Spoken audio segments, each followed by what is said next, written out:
مولانا محمد معدن الجود والکرم منبع العلم والحلم والحکم وعلى آلہ واصحابہ وبارک وسلم صلو علیہ صلاۃ وسلاما علیک یا حبیبی یا رسول اللہ صلی اللہ تعالی علیہ وسلم۔ محترم حضرات، ایک مرتبہ نبی اور آل نبی پر درود شریف پڑھیے۔ اللہم صلی علی سیدنا مولانا محمد وعلی آل سیدنا مولانا محمد وبارک وسلم صلو علیہ صلاۃ وسلاما علیک یا حبیبی یا رسول اللہ صلی اللہ تعالی علیہ وسلم۔ فیض و برکت کے واسطے ایک مرتبہ درود شریف پڑھ لیں۔ اللہ رب محمد صلی اللہ علیہ وسلم، نحن عباد محمد صلی اللہ علیہ وسلم، صلی اللہ علیہ محمد صلی اللہ علیہ وسلم۔ آپ تمامی حضرات تھوڑی دیر تشریف رکھیں کیونکہ موسم تو آپ تمامی حضرات دیکھ ہی رہے ہیں کہ کیسا ہے، بارش بھی اچھی خاصی ہو رہی ہے۔ سب سے پہلی بات میں آپ لوگوں سے یہ کہوں گا کہ یہ چھوٹے چھوٹے بچے جو ہیں یہاں پر، ان کے بھی وہی حال ہے، اور جو بڑے نوجوان ہمارے ہیں ان کا بھی وہی حال ہے۔ اکثر لوگ مجلس کے اندر اس طریقے سے آئے ہیں کہ ننگے سر ہیں، سر پر ٹوپی نہیں ہے، ننگے سر آپ محفل میلاد شریف کے اندر تشریف لائے۔ آپ ایک چیز یہ جانو کہ ہندوستان کے اندر ہر مذہب کے لوگ اپنی مذہبی پہچان کورٹ کے اندر جا کر کے پاس کروا لیتے ہیں۔ پورے ہندوستان کی کسی بھی سردار کی داڑھی پر پابندی نہیں ہے، وہ داڑھی رکھ کر کے فوج میں بھی جا سکتا ہے، پولیس میں بھی جا سکتا ہے، پردھان منتری، راشٹرپتی سب بن سکتا ہے، مگر مسلمان داڑھی رکھ کر کے فوج میں نہیں رہ سکتا ہے، پولیس میں نہیں رہ سکتا ہے، بڑے عہدوں پر نہیں جا سکتا ہے۔ آپ کو اپنی داڑھی منڈوانی ہے اگر نوکری کرنی ہے تو۔ سردار پگڑی باندھ کر ہر سروس کر سکتا ہے، حتیٰ کہ فوج کے اندر بھی تمام فوجی اپنے سر پر ہیلمٹ لگاتے ہیں، مگر سردار پگڑی باندھ کر کے بارڈر پر جا کر کے اپنا وہ ڈیوٹی کرتا ہے۔ سب کو اپنی مذہبی نشانی کے ساتھ ہندوستان میں رہنے کا حق ہے، مگر جب ایک مسلمان اپنی کسی مذہبی نشان کو لے کر کے کورٹ کے اندر جاتا ہے تو اس کو یہ کہہ کر کے خارج کیا جاتا ہے کہ آپ کے یہاں یہ کوئی ضروری چیز نہیں ہے، آپ کا من ہے تو رکھو، نہیں من ہے تو نہیں رکھو۔ آپ کورٹ کے اندر ہر مسئلے میں جو ہارتے ہو، آپ کی جیت نہیں ہوتی ہے، وہ آپ کی بدعمالی کی بنیاد پر، آپ کی بدعمالی کی بنیاد پر۔ آج آپ کورٹ سے ٹوپی کی اجازت مانگو گے، نہیں ملے گا۔ کیوں؟ اس لیے کہ کورٹ یہ کہے گا کہ اکثریت مسلمانوں کی وہ ہے جو ٹوپی نہیں لگاتی ہے، ٹوپی ان کا نہیں لگانا یہ اس بات پر دلیل ہے کہ ٹوپی ان کے یہاں کوئی مذہبی نشانی نہیں۔ یہ کہہ کر کے آپ کے مسئلے کو خارج کر دیا جائے گا۔ کرناٹک ہائی کورٹ کے اندر برقعے کو کیوں، کس بنیاد پر خارج کیا گیا تھا؟ اسی بنیاد پر کہ اکثر مسلم عورتیں وہ ہیں جو نقاب نہیں پہنتی، حجاب نہیں کرتی۔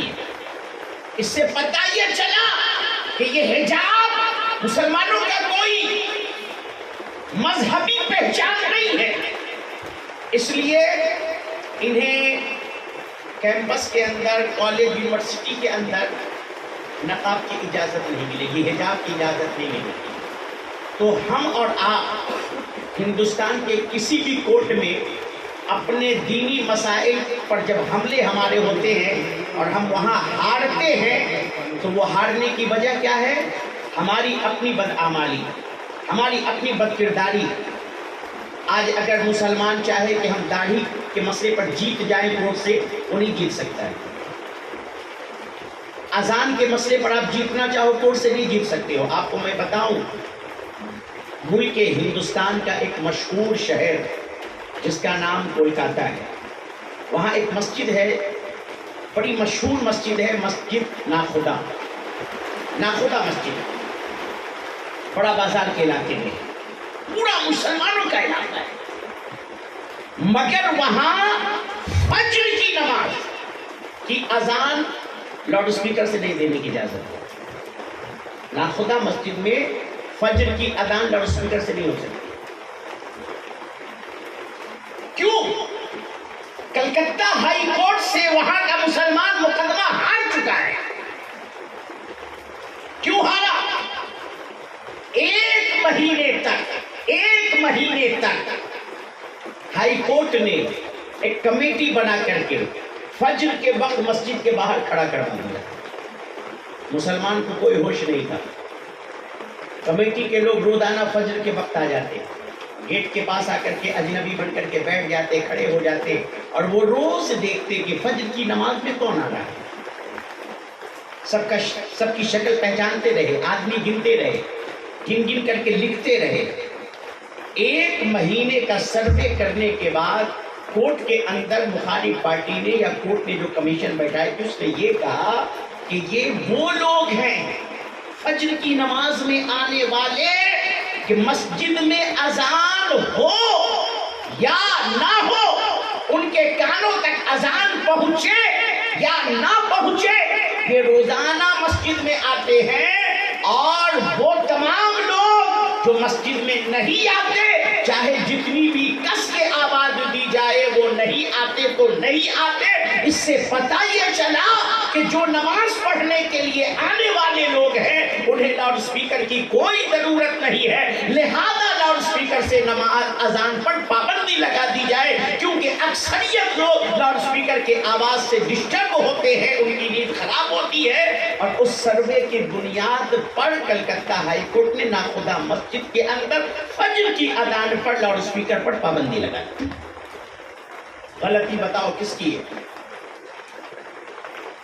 غلطی کس کی ہے؟ غلطی ہماری اور آپ کی۔ کیا آج اگر اس پورے ہمارے بنارس کے اندر سروے کر دیا جائے اور کہہ دیا جائے کہ فجر کے وقت میں اذان لاؤڈ اسپیکر سے نہ ہو، آپ کیس ہار جاؤ؟ کیوں؟ اس لیے کہ مسجد میں جو 10 لوگ آتے ہیں نماز پڑھنے کے لیے، ان کا حال یہ ہے کہ اذان وقت پر ہو یا وقت کے بعد ہو، وہ مسجد پہنچ جاتے ہیں۔ جن کو نہیں آنا ہے، پورے علاقے کی مسجدوں میں اذان ہوتی ہے مگر وہ نہیں آتے۔ مسلمانوں، ہندوستان کے اندر ہماری کوئی بھی اپنی مذہبی پہچان نہیں، اس لیے ہم ہر کیس ہار جاتے ہیں، چاہے وہ ٹوپی پڑا جاؤ، چاہے وہ داڑھی پڑا جاؤ، چاہے وہ جو ہے آپ نقاب پڑا جاؤ، چاہے وہ پگڑی پڑا جاؤ، کسی بھی چیز کو آپ لے کر کے جاؤ گے سیدھے کہہ دیا جائے گا اکثریت مسلمان کی وہ ہے جو اس چیز کا استعمال نہیں کرتی ہے۔ اگر یہ مذہبی نشانی ان کی ہوتی تو یہ اس کا استعمال کرتے جیسے اور مذہب والے کرتے۔ لہذا ابھی بھی ہوش کے ناخن لو، اللہ و رسول کی محفلوں میں آیا کرو، مسجد میں آیا کرو، مدرسے میں جایا کرو، بلکہ مدرسے مسجد میں کہیں بھی ہمیں جانا ہو وہ الگ سی بات ہے، گھر سے نکلو ننگے سر نہ نکلو، گھر سے نکلو سر پر ٹوپی لگا کر کے۔ درود شریف پڑھیں، یہ تو ایسی ضمن بات آ گئی۔ اللہم صلی علی سیدنا مولانا محمد وعلی آل سیدنا مولانا محمد بارک وسلم صلو علیہ صلاۃ و سلام علیک یا حبیبی یا رسول اللہ صلی اللہ تعالی علیہ وسلم۔ ہم سب حضرت امان اللہ شاہ رحمۃ اللہ علیہ کی بارگاہ میں لینے کے لیے آئے۔ ہر کوئی یہاں پر آ کر کے دعا کر رہا ہے، اے اللہ امان اللہ شاہ کے صدقے میں ہماری پریشانیوں کو، مصیبتوں کو دور فرما دے، ہمیں تندرستی عطا فرما دے، کاروبار میں برکت عطا فرما دے، کاروبار میں ترقی عطا فرما دے، ہمارے کاروبار کا بول بالا فرما دے، دکانیں ہماری چلنے لگے۔ ہر کوئی آ کر کے امان اللہ شاہ کی بارگاہ میں دعا کر رہا ہے۔ اب یہ بتاؤ کہ آپ نے جتنا مانگا اتنا ہی آپ کو مل رہا ہے یا اس سے کہیں بڑھ کر کے مل رہا ہے؟ آپ نے تو مانگا، کہ اللہ اپنے اس دوست کے صدقے میں ہمیں برکت دے دے، رحمت دے دے، دکان میں برکت دے دے، کاروبار میں ترقی دے دے، اولاد دے دے، صحت دے دے، تندرستی دے دے۔ ملتا کتنا ہے، اللہ نوازتا کتنا ہے ان ولیوں کے در پر آنے والوں۔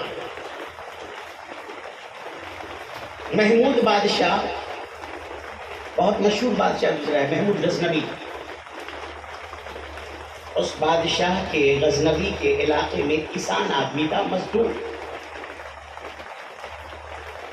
اس کو کچھ بیماری لگ گئی، حکیم کے پاس گیا، حکیم جی میرے طبیعت خراب ہے۔ حکیم جی نے نبض پکڑ کے دیکھا، دیکھنے کے بعد کہا جناب میں آپ کی بیماری کی دوا تو بنا دوں گا، مگر دوا کی جتنی بھی چیزیں ہیں وہ سب میرے پاس ہے، ایک چیز صرف نہیں، وہ آپ لیتے آؤ میں دوا تیار کر دیتا ہوں۔ کہا حکیم صاحب وہ کیا چیز ہے؟ کہا میرے پاس ساری جڑی بوٹی ہے مگر ایک چیز نہیں ہے، وہ شہد میرے پاس ہے، کیونکہ شہد کا زمانہ ابھی نہیں ہے، شہد کا سیزن ابھی نہیں ہے، آپ کہیں سے شہد لے آؤ میں آپ کی دوا تیار کر دوں گا۔ وہ کسان حکیم جی سے کہا ٹھیک ہے میں ابھی لے کر کے آتا ہوں۔ چھوٹی سی ڈبیا حکیم صاحب سے مانگا، لے کر کے نکلا، ایک دروازے کو کھٹکھٹایا، اندر سے آواز آئی کیا بات ہے؟ کہا دروازہ تو کھولو۔ دروازہ کھولنے کے بعد سلام دعا کے بعد کہا مجھے تھوڑی سی شہد چاہیے، اس ڈبیے بھر کے اندر شہد دے دو، کیونکہ حکیم صاحب نے کہا ساری چیز میرے پاس ہے، شہد نہیں ہے۔ اس آدمی نے کہا بھائی میرے پاس بھی شہد نہیں ہے۔ دوسرے دروازے پر گیا، تیسرے دروازے پر گیا، پورے محلے کے اندر ہر دروازے پر گیا، سب نے کہا میرے پاس تو ابھی شہد نہیں ہے۔ سب سے آخری میں وہ کسان بادشاہ محمود غزنوی کے محل کے دروازے پر پہنچ گیا، اور جب محل کے دروازے پر پہنچا اور دروازے پر دستک دی تو اتفاق سے محمود غزنوی کے وزیر اعظم ایاز وہاں پر کھڑے تھے۔ کہا کیا بات ہے؟ کہا حضور میرا ایک کام کر دیجئے۔ کہا کیا کام ہے؟ کہا میری طبیعت خراب ہے، حکیم کے پاس گیا تھا، اس نے جو ہے کہا سب کچھ تو ہے شہد نہیں ہے، شہد لے آؤ۔ پوری بستی گھوم گیا، پورے علاقے میں گھوم گیا، کوئی شہد نہیں دیا، کسی کے پاس شہد نہیں ہے، اب آپ کے پاس آیا ہوں آپ ہی دے دیجئے۔ کہا ڈبیا لاؤ، میں بادشاہ تک تمہاری عرضی لگا دیتا ہوں۔ ایاز نے ڈبیا لی، اندر گیا، اور اندر جانے کے بعد اس نے بادشاہ کے حضور میں کہا کہ حضور ایک کسان مزدور دروازے پر کھڑا ہے، یہ ڈبیا لے کر کے آیا ہے، اس میں شہد اسے چاہیے۔ محمود بادشاہ نے ڈبیا لے کر کے بغل میں رکھا اور کہا ایاز جاؤ اس کو 3 مٹکا شہد اٹھا کر کے ہمارے محل سے دے۔ ایاز نے کہا حضور اسے تو ایک ڈبیے کی ضرورت ہے، آپ 3 مٹکا کیوں دے رہے ہو؟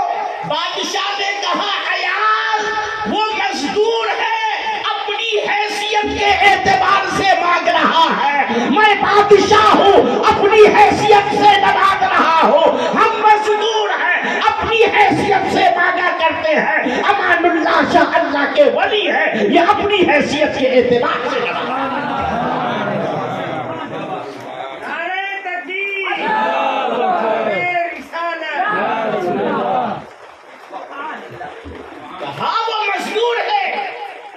حیثیت سے مانگ رہا ہے، میں بادشاہ ہوں اپنی حیثیت کے اعتبار سے نواز رہا۔ آپ امان اللہ شاہ کی بارگاہ میں صرف اپنے ہاتھ کو پھیلاتے ہو، آپ اتنا مانگتے ہو، مگر یہ اللہ کے ولی ہیں، یہ آپ کے اتنا مانگنے پر اتنا نہیں، یہ آپ کو اتنا نواز دیا کرتے ہیں۔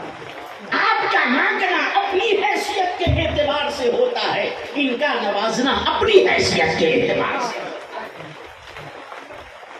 اللهم صل على سيدنا مولانا محمد وعلى ال سيدنا مولانا محمد بارك وسلم وصلوا عليه صلاة وسلاما عليك يا حبيبي يا رسول اللہ صلی اللہ تعالی علیہ وسلم.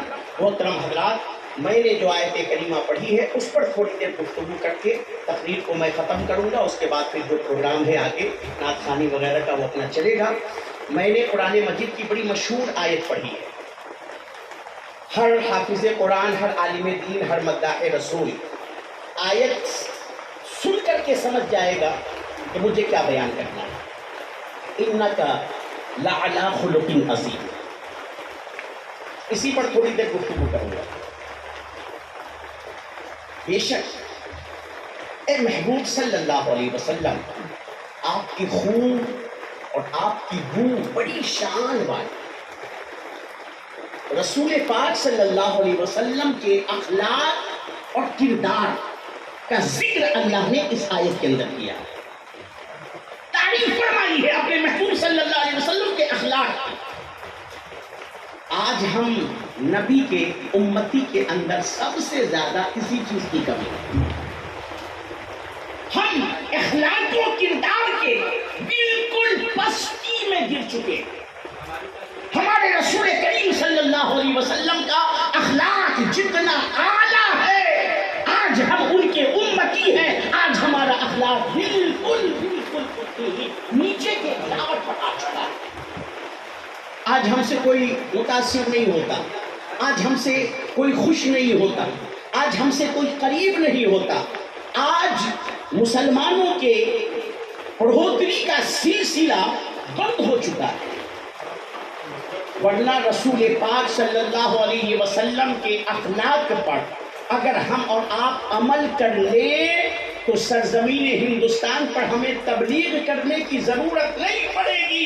یہ غیر جو آج ہمیں مارتے ہیں، گالیاں دیتے ہیں، ہمارے رسول اللہ صلی اللہ علیہ وسلم کی گستاخیاں کرتے ہیں، اسلام کی شان میں گستاخیاں کرتے ہیں، آج اگر ہم رسول اللہ کے اخلاق کو اپنے اندر ڈال لیں، داخل کر لیں، تو ہمارے اخلاق کو دیکھ کر کے یہ گالی بکنے والے ہمارے اسلام میں داخل ہوں گے اور یہ کہنے پر مجبور ہوں گے کہ جب محمد عربی صلی اللہ علیہ وسلم کے ماننے والوں کا اخلاق کیسا ہے تو ان کا اخلاق کیسا ہوگا. جب یہ ماننے والوں کا یہ عالم ہے تو یہ مذہب اسلام کیسا ہوگا. اور آپ کو پتا ہونا چاہیے کہ شہر مدینہ ہو یا شہر مکہ ہو، وہاں جتنے بھی لوگ کافر تھے وہ سب نبی کریم صلی اللہ علیہ وسلم کے اخلاق کی بنیاد پر ہی دامن مصطفیٰ میں مصطفیٰ رسول پاک صلی اللہ علیہ وسلم کے اخلاق کا ایک پہلو میں آپ کو دکھاؤں، پھر کچھ حدیث کے ترجمے سنا کر کے رخصت ہو جاؤں گا. آپ سوچو، اللہ کے نبی صلی اللہ علیہ وسلم کی اس حدیث کو ایک عیسائی نے جب پڑھا تو آخری جملے کو پڑھ کر کے وہ کلمہ پڑھ کر کے مسلمان ہو گئے. وہ کیا تھا؟ رسول پاک صلی اللہ علیہ وسلم کی بارگاہ میں ایک شخص آیا.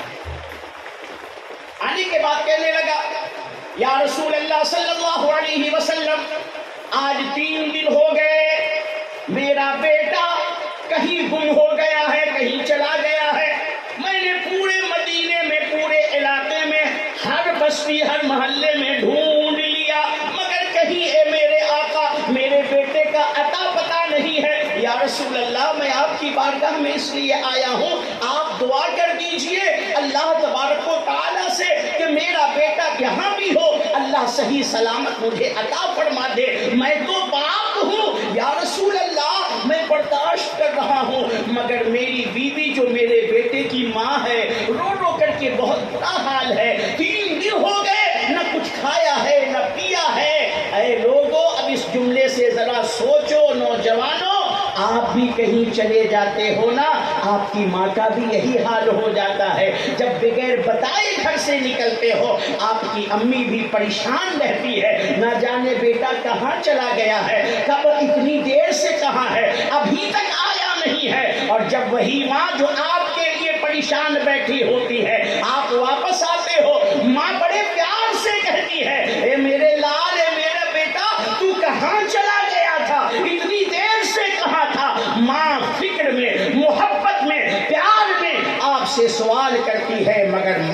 سوال پر آپ جواب پیار سے نہ دے کر کے اپنی ماں کو جھڑک دیتے ہو. ارے ماں اب میں بڑا ہو چکا ہوں, کوئی چھوٹا بچہ تو تھوڑی نہ ہو کہ کہیں بھی چلا جاؤں تو آپ جو ہے پریشان ہونے لگتی ہو اور جو ہے آپ فون پر فون کرنے لگتی ہو. اتنا زیادہ فون نہ کیا کرو, ہمیں باہر لوگ جو ہے چڑھاتے ہیں تم کیا ہو. ارے تھوڑی دیر گھر سے نکلتے ہو تمہارے گھر والے فون کرتے ہیں, بے عزتی ہوتی ہے ہماری. آپ اپنے ماں باپ کو اس طریقے سے جھڑک دیتے ہو. اے ماں باپ کو جھڑکنے والوں, یہ ماں باپ کی محبت ہے. جس کے ماں باپ نہیں ہیں ان سے پوچھو کہ ماں باپ کا پیار کیا ہوتا ہے. وہ شخص کہنے لگا یا رسول اللہ صلی اللہ علیہ وسلم, میرا بیٹا 3 دن سے غائب ہے, 3 دن سے کوئی پتہ نہیں ہے. یا رسول اللہ دعا کر دیجیے.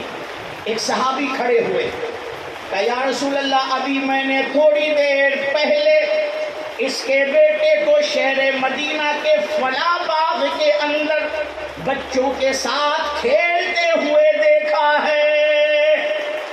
جیسے ہی باپ کو خبر مل گئی کہ میرا بیٹا فلاں باغیچے میں بچوں کے ساتھ کھیل رہا ہے, فوراً کھڑا ہوا اور بھاگا, دوڑا اس طرف جدھر باغیچہ. اللہ کے نبی نے ارشاد فرمایا میرے صحابی ٹھہر جا. وہ دوڑ کر کے جانے والا صحابی رک گیا, کہا ادھر آ واپس.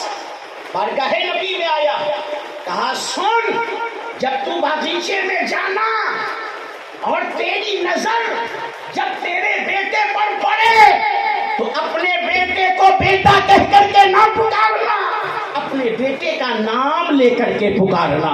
وہ صحابی ٹھٹک گئے, عرض کیا یا رسول اللہ آپ کا حکم سر آنکھوں پر ہے, اس سے کوئی انکار کی مجال نہیں, مگر اے میرے آقا سوال یہ پیدا ہوتا ہے وہ میرا بیٹا ہے, میں اپنے بیٹے کو بیٹا کہہ کر کیوں نہیں پکار سکتا, آخر منع کیوں کر رہے ہیں. یا رسول اللہ بیٹے کو باپ بیٹا کیوں نہیں کہہ سکتا, آپ مجھے منع فرما رہے ہیں. اللہ کے نبی صلی اللہ علیہ وسلم نے ارشاد فرمایا میں منع اس لیے کر رہا ہوں, آج 3 دن سے تیرا بیٹا غائب ہے, تو نے اسے دیکھا نہیں ہے, تیرے دل کے اندر اپنے بیٹے کے لیے پیار امنڈ رہا ہے, محبت امنڈ رہی ہے. جب تو اپنے بیٹے کو دیکھے گا پہلی نگاہ پڑے گی اپنے بیٹے پر آج 3 دن کے بعد, تو تو محبت اور پیار میں لبریز ہو کر کے اپنے بیٹے کو جب پکارے گا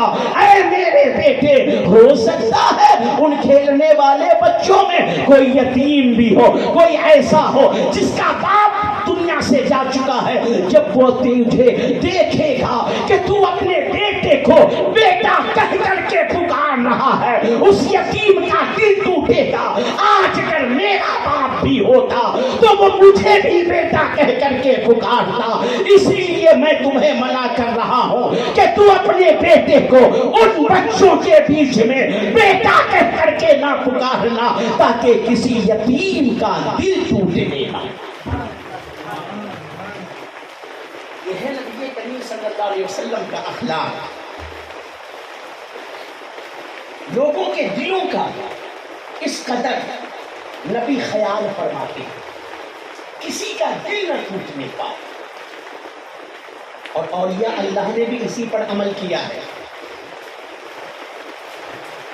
بہار یوپی سے سٹا ہوا ہے, بہت بڑے اللہ کے ولی ہیں, حضرت مخدوم بہاری شرف الدین یحییٰ منیری رحمت اللہ علیہ, بہت بڑے اللہ کے ولی ہیں. اور اتنے بڑے اللہ کے ولی ہیں کہ مرید بعد میں ہوئے تھے اور ولایت کی منزلیں پہلے ہی طے کر چکے تھے. بڑے زمانے تک یحییٰ منیری رحمت اللہ علیہ بڑے بڑے بزرگوں کی بارگاہ میں گئے مگر کسی سے بھی مرید نہیں ہوئے, حتیٰ کہ حضرت بابا نظام الدین اولیاء کی بارگاہ میں بھی پہنچے اور بابا نظام الدین اولیاء کی بارگاہ میں گئے, جا کر کے بیٹھے. حضرت نظام الدین محبوب الہی نے پان دیا کھانے کے لیے, یحییٰ منیری رحمت اللہ علیہ نے آدھا پان کھا لیا, آدھا اپنے پگڑی میں پھونس لیا. اپنے بھائی سے کہنے لگے یہ شیخ ہیں؟ کہا ہاں۔ کہا اگر یہ شیخ ہیں تو میں بھی شیخ۔ بڑے بڑے ولی کی بارگاہ میں گئے اور سب سے بات چیت کرنے کے بعد کہتے اگر یہ شیخ ہیں تو میں بھی شیخ۔ محبوب الہی بے تاج بادشاہ ہے ہندوستان کے، بادشاہوں کے دربار میں اتنے غریب کھانا نہیں کھاتے تھے جتنا محبوب الہی کی خانقاہ میں کھایا کرتے تھے۔ اور میں بس ایک چیز بتا دیتا ہوں، محبوب الہی کے خانقاہ میں جو لنگر پکتا تھا اس لنگر میں روزانہ 7 من نمک خرچ ہوا کرتا تھا۔ نمک وہ چیز ہے جو سب سے کم مقدار میں کھانے میں ڈالی جاتی ہے نا؟ تھوڑا سا بھی زیادہ کر دو پورا کھانا بیکار ہو جائے گا، پھر آدمی کھا نہیں سکتا ہے۔ ایک ڈیگ کے اندر اتنا نمک بہت ہے۔ گھر کے اندر ایک 10 روپے کا پیکٹ آ جائے تو ہفتہ 10 دن 15 دن کی چھٹی ہو جاتی ہے۔ گھر میں 10 آدمی کی فیملی ہے، ایک پیکٹ نمک میں 10 دن 15 دن پوری فیملی کھا رہی ہے۔ مگر محبوب الہی کے یہاں جو لنگر چلتا تھا خانقاہ میں 7 من نمک روزانہ کھانے میں خرچ ہوتا۔ اب سوچو کہ لنگر کتنا بڑا، یہ ہمیں بتانے کی ضرورت نہیں ہے، کتابوں میں موجود ہے۔ اس محبوب الہی کی بارگاہ میں مخدوم یحییٰ منیری رحمت اللہ علیہ، جن کی نماز جنازہ حضرت مخدوم کے چھوچوی رحمت اللہ علیہ نے پڑھائی، یہ شیخ ہے، میں بھی شیخ ہوں۔ اسی زمانے میں ایک بزرگ تھے حضرت نجیب الدین فردوسی رحمت اللہ علیہ، وہ بھی دلی کی سرزمین پر تھے۔ جب ان کی بارگاہ میں پہنچے یحییٰ منیری، جیسے ہی نگاہ میں نگاہ ملی، حضرت نجیب الدین فردوسی نے کہا آدھا پان منہ میں آدھا پگڑی میں، دعویٰ ہے کہ میں شیخ ہوں۔ اپنے بھائی سے کہا یہی شیخ ہے، بیٹھے کہا حضور مرید کر دیجیے، مرید ہو گئے۔ اصل بات یہ ہے کہ اللہ کے ولیوں کا حال یہ تھا کہ ولی اس زمانے میں بتا دیا کرتے تھے کہ میرے پاس تیرا حصہ نہیں ہے، فلاں کے پاس تیرا حصہ ہے۔ اصل میں یحییٰ منیری کا حصہ نجیب الدین فردوسی کی بارگاہ میں تھا، تو ان کو اور ولی اللہ کی بارگاہ میں شرف بیعت حاصل کیسے ہوتا؟ تو وہی یحییٰ منیری رحمت اللہ علیہ مخدوم بہاری کہلاتے ہیں۔ آج بھی بہار شریف کے اندر ان کی مزار موجود ہے، اور بہار شریف کے بغل ہی میں ایک دوسرا راجگیر ہے، وہاں ان کی چلاگاہ وغیرہ موجود ہے۔ ایک تالاب جس کا پانی انہوں نے جاری کیا تھا، وہ پانی بھی آج تک جاری ہے وہاں بہار کے اندر، ان کے سارے کرامات موجود ہیں بہت سارے۔ وہی یحییٰ منیری کی ایک مریدنی تھی، غریب بڑھیا، 1-2 پیسے کی مزدوری کرتی تھی، اسی سے گھر چلاتی تھی۔ دل میں تمنا ہے اپنے پیر و مرشد کو اپنے ہاتھ سے بنا کر کے کوئی چیز کھلاؤ۔ غربت کی وجہ سے پیسہ جمع نہیں ہو پا رہا، مگر بڑھیا نے بھی ٹھان لیا کہ چاہے جیسے بھی ہو حضرت کو کھلانا ہے تو کھلانا۔ اب اس نے تھوڑا تھوڑا بچانا شروع کیا، اب بچاتے بچاتے اتنا جمع ہو گیا کہ کوئی اچھی چیز بنا سکتی تھی، اپنے ہاتھوں سے بڑھیا نے بنایا اور ایک پوٹلی میں باندھ کر کے لے کر کے چلی یحییٰ منیری رحمت اللہ علیہ کی بارگاہ میں۔ خانقاہ میں پہنچی، کہا حضور سلام کیا اور بیٹھ گئی سامنے۔ کہا سرکار میں آپ کی مریدنی ہوں، غریب ہوں، بیوہ ہوں، بے سہارا ہوں، روزانہ 1-8 پیسے کی مزدوری کرتی ہوں، اسی سے گھر چلاتی ہوں۔ سرکار دل میں بڑی تمنا تھی کہ اپنے ہاتھ سے بنا کر اپنے شیخ کو کوئی چیز کھلاؤ، کیونکہ آپ کو بڑے بڑے پیسے والے مریدوں کے ہاں جاتے ہیں، ان کا کھاتے ہیں، ہم غریبوں کا کہاں سے کھائیں؟ آج بھی مریدوں کے اندر یہ چیز ہوتی ہے۔ پہلے کے پیروں میں یہ بات نہیں تھی، اب تو موجودہ وقت میں پیروں کے اندر بھی یہ بات ہے۔ غریب مرید کو تو پہچانتے بھی نہیں کہ یہ میرا مرید ہے، اور امیروں کے ہاں تو حال ہے کہ ایک فون پر شیخ صاحب پہنچ جاتے ہیں، 1 ہفتہ کہے رہنے کے لیے تو 1 ہفتہ رہتے ہیں۔ دلوں پر نظر نہیں جیب پر نظر ہے. موجودہ وقت کے شیوخ کا یہی حال ہے. یہ تو بات آگے میں نے کہہ دیا. یحییٰ منیر کی وہ نہیں کہنے گا سرکار آپ تو بڑے پیسے والوں کی بات ڈالے جا مجھ غریب مگر آرزو تھی میں بنا کے لائی ہوں کھا لیجیے. اور اتفاق سے حضرت روزے سے نفلی روزہ تھا, رمضان کا روزہ ہوتا تو وہ لے کے آتی تھے کیونکہ وہ خود روزے سے رہتے. مریدوں کو پتا تھا حضرت روزے سے, اس بڑھیا کو نہیں پتا لے کر کیا کا حضور کھا لیجیے. یحییٰ منیری رحمۃ اللہ علیہ نے جب اس کی باتوں کو سنا فوراً ہاتھ میں پوٹی لیا, اپنے ہاتھ سے کھولا, اب کھول کر کے کھانا شروع. اب حضرت کھا رہے ہیں اور مرید لوگ جو بیٹھے تھے کھڑے تھے